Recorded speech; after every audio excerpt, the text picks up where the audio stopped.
कि विभिन्न बोलियों को, भोजपुरी, अवधी, ब्रज और बुंदेलखंडी को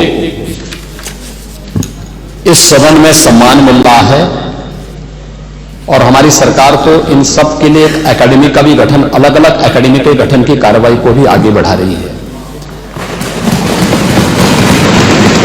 ये सभी हिंदी की उपभाषाएं हैं, यानी हिंदी की बेटियां हैं। भाषा की समृद्धि के आधार है और हमें इसका स्वागत करना चाहिए। ये सदन साहित्य केवल विशुद्ध साहित्यिक और व्याकरण से के विद्वानों की नहीं है,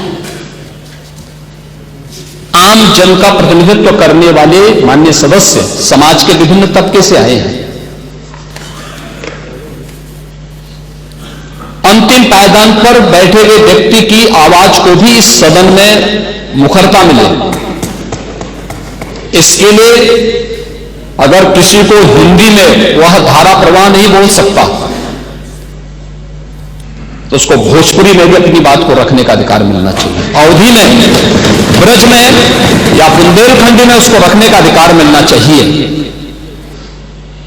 ये कौन सी बात हो गई कि भोजपुरी में ना बोले, अवधी में ना बोले, इसका विरोध है, विरोध अंग्रेजी का, बुंदेलखंडी में ना बोले और उर्दू की आप वकालत कर रहे हैं।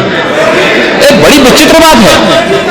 आप मुझे बताइए, मैं इसीलिए कहता हूं कि आप समाजवादियों का चरित्र ही इतना दोहरा हो चुका है, इतना दोहरा हो चुका है कि अपने बच्चों को भेजेंगे इंग्लिश पब्लिक स्कूल में और दूसरों के बच्चों को बोलेंगे कि एक गांव के उस विद्यालय में पढ़े जहां संसाधन भी नहीं है। ये दोहरा आचरण और जाकी रही भावना जैसी प्रभु मूर्ति देखी दिन कैसी, यह तो आचरण आप लोगों का है।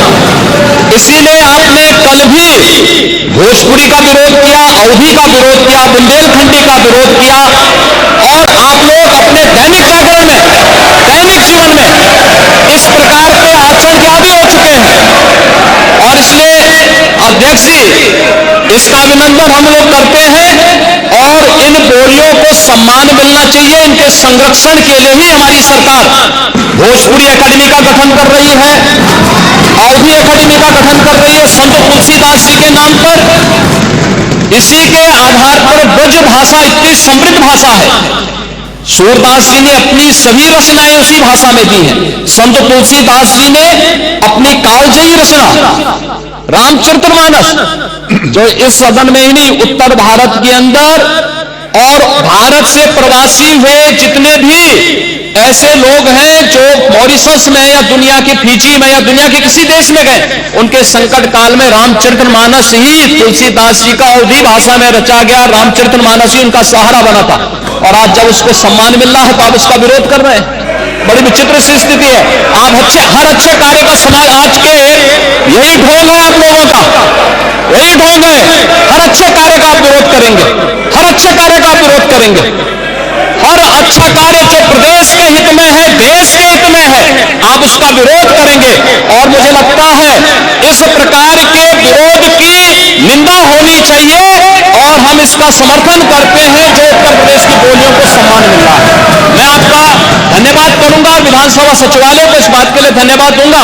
कल हम लोगों ने यहाँ पे इसका शुभारंभ किया, समाजवादी पार्टी ने उसका विरोध किया है और मुझे लगता है कि प्रोसीडिंग का हिस्सा होना चाहिए, इनको समाज के सामने एक्सपोज करना चाहिए। अपने बच्चों को ये लोग पढ़ाएंगे इंग्लिश स्कूलों में और दूसरे के बच्चे के लिए अगर वो सुविधा सरकार देना चाहते हो, कह देंगे उर्दू पढ़ाओ इसको, यानी उसको मौलवी बनाना चाहते हैं, कठबुल्ला बन के इसको ले जाना चाहते हैं। ये नहीं चल सकता। उर्दू भी इस प्रदेश की बोली है, उर्दू में तो नहीं यहाँ का सम्मान किया जाए। उर्दू भी उत्तर प्रदेश में बड़ी संख्या में बोली जाती है, तो उर्दू को केवल विरोध अंग्रेजी का, क्योंकि अंग्रेजी से अंग्रेजी कौन गांव में जानता है। आप बोला जाएगा तो अंग्रेजी में कौन समझेगा, कितने लोग हैं। इसलिए इस विधानसभा को कुलीन तंत्र की विधानसभा न बनाइए, यही मेरा आग्रह। इसमें मैं माननीय मुख्यमंत्री जी ने पूरा विषय रख दिया है, अब उसमें कुछ कहने की गुंजाइश नहीं है।